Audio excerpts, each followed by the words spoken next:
What can investors and entrepreneurs learn from Uber's success?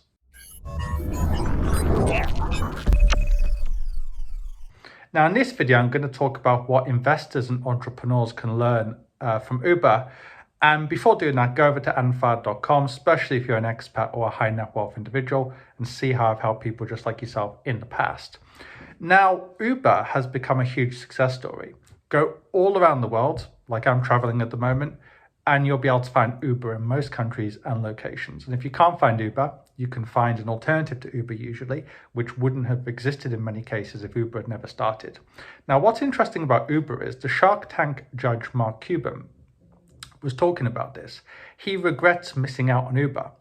But when he spoke to Travis, the founder of Uber, one of the things he was worried about is it became clear that basically he was going to ask for forgiveness rather than seek permission. In other words, he was actually not going to become legally compliant in all those locations. He was basically going to just try to make sure Uber's as big as possible, so it's too big to regulate. In other words, the regulators would need to allow Uber to exist because too many people would be using it.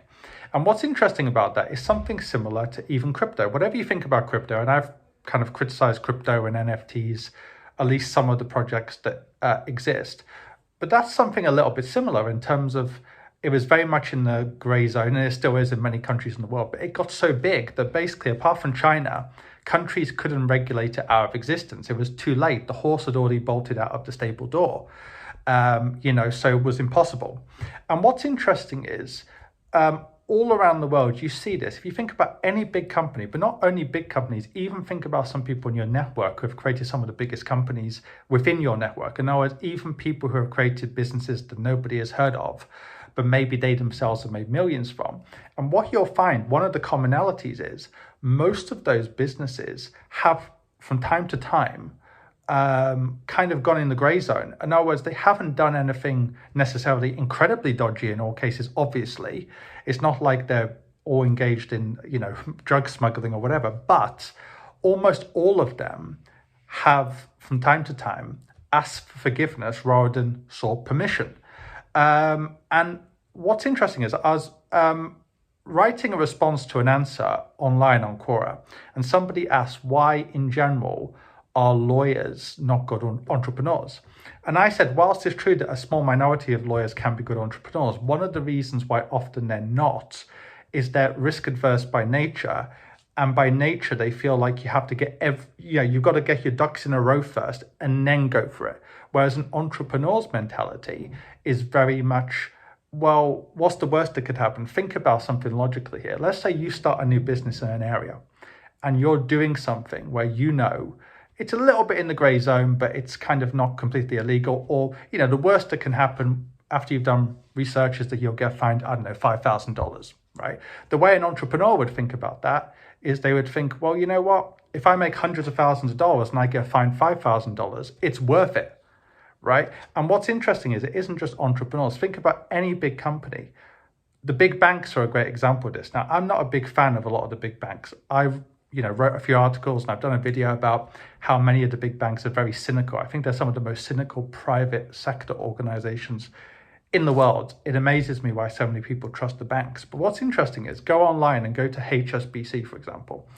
Go to HSBC UK 2021 and put in fine, and then go 2020, 2019, 2018, and so on and so forth. Do the same thing for HSBC Hong Kong. And you'll find every single year, without failure, they get fined.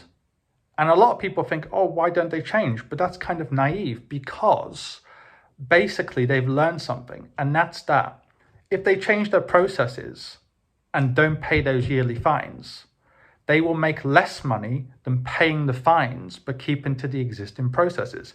Speaking about lawyers, I was talking to one client last year, and he said to me, quote, I hate banks and I hate governments. And I said to him, why? I said, I can understand why you feel that way. In some ways, I feel the same, but I was just curious why he thought that way. And he joked to me, he said, I've seen it so many times where a company will come into places like in Southeast Asia. If they put in, say, $10,000 or $50,000, the banks will ask a lot of questions.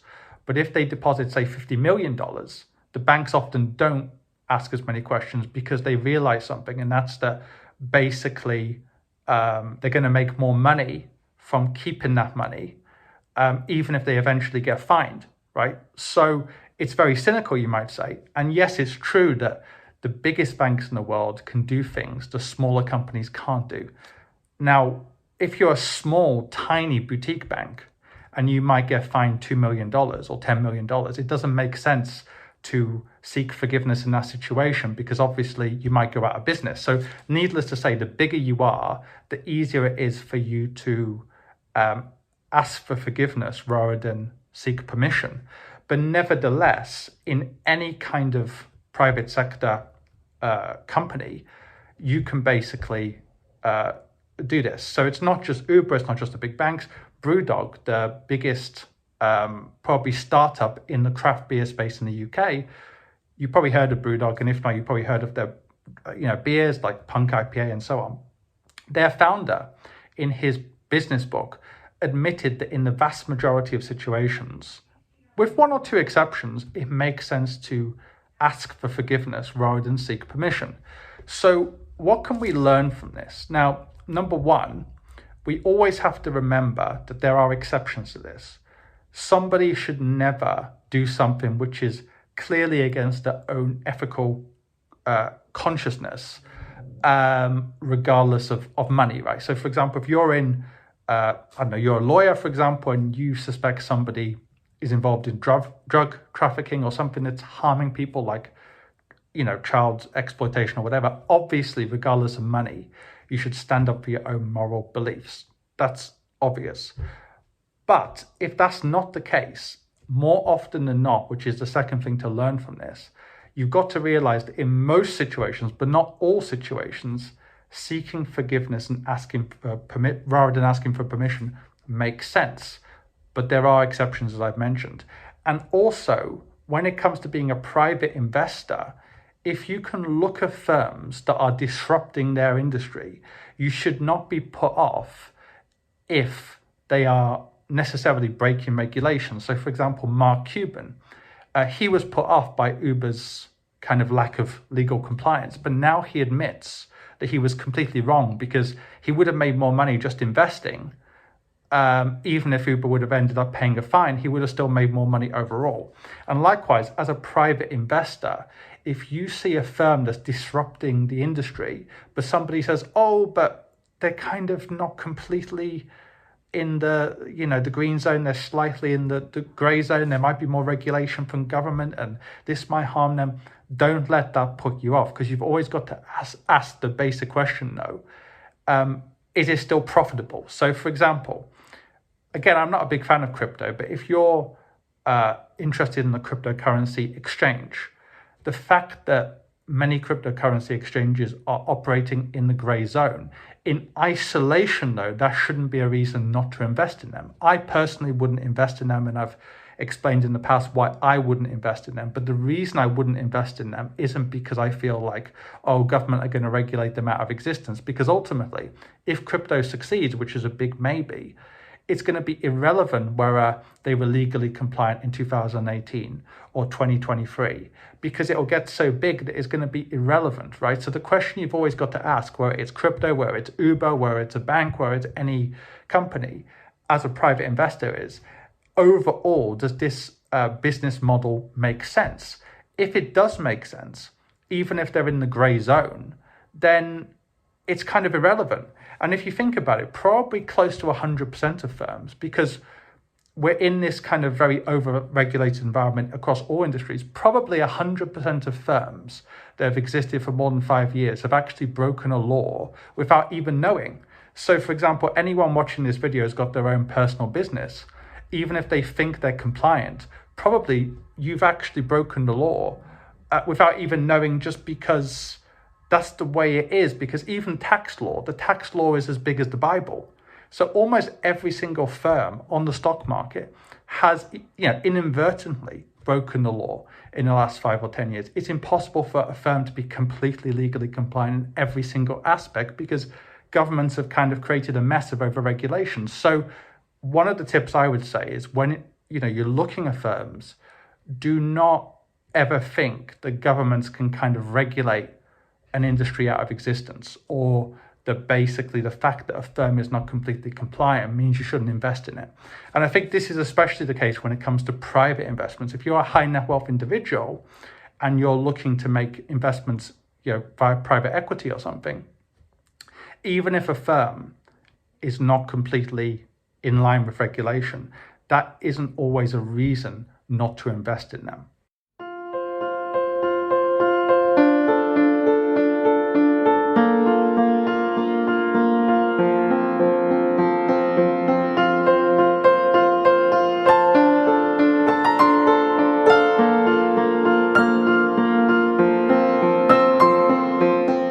Depends on every person's individual goals, how much money they want to invest, how long they want to invest. And I did not have at all the feeling from any bank with which I had contact with that they were interested in these things. Whereas with you, it was from the very beginning obvious to me that you had experience in these matters and also were interested in what I wanted to achieve. Anyways, I'm very, very pleased and positive to say that I believe I've picked the right one. The results in the last couple of years have overreached my expectations by far. And I see no reason why it should not continue. Of course, I can highly recommend him as your financial advisor for now and for the future. Because hesitating is missing out. So I'm investing a lot in the Middle East market, but the amount of returns I'm getting from there is very low as per the amount of returns I'm getting from the investment portfolio which you made for me. Obviously, the best result in market right now is Adam.